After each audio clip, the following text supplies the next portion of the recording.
You know, something must be wrong when almost every single song has sex as its basis. When rap stars get famous after making lyrics that are shameless. When a woman is expected to sleep with a man who doesn't even know what her name is. And when artists are paid to degrade the very women that have made them. To the point they are nothing more than pieces of plastic that we can dispose of once they are no longer attractive. It's sickening and sadistic that this world's become so misogynistic. And you can call me unrealistic, but just listen to the statistics.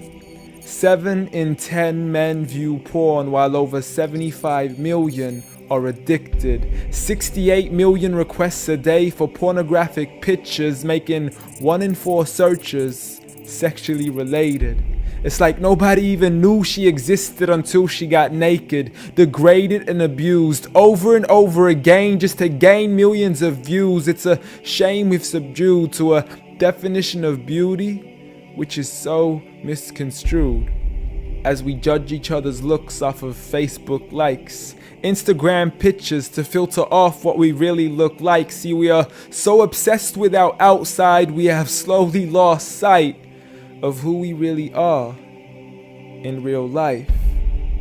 I mean, it's sad to see so many teens lose their self-esteem. Looking at these magazines thinking they have to look like what they see. Please, you are worth much more than a 2D image on a screen. You are a living, breathing human being. If only you knew what you really mean. Just look into your history books and begin to read of all the girls in the world who were capable to achieve, and you will surely see with certainty females like Fatima al-Fihri, who opened the first ever university, Rufayda al-Islamiyya, the first nurse to perform surgery, and Aisha bint Abi Bakr, the greatest female scholar in eternity. It's a shame you probably haven't even heard of these great female prodigies.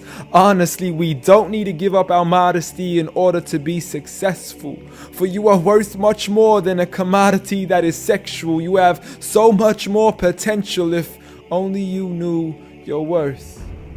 You could be like the greatest of all women to have walked this earth. Like Mary, the mother of Jesus, chosen by Allah to be an example for the believers. A woman who stood strong even when she was abused, falsely accused and ridiculed for things she'd never ever do. So it didn't really matter when there was nobody else beside her, for she knew that God was Ar-Razzaq and her ultimate provider, and she had her trust in Him alone. Just like Asiya, the wife of Fir'aun, a woman who was brave and courageous, stood up for what was right and didn't let anybody change this. A woman who was fearless and laughed in the face of death, for she gave up the riches of this life for a palace in the next.